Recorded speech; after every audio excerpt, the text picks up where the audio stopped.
There is now an API in SAMMY that allows you to share the data from your assessments in SAMMY with any other tool you have. For example, Power BI or any other visualization tools you may have.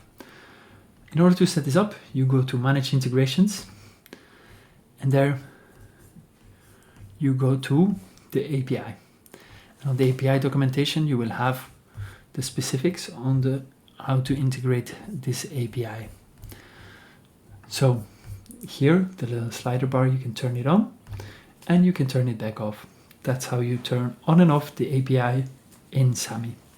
My name is Dag Flachet. I'm here to help you with any questions you may have around SAMMY or any of the applications SAMMY may have.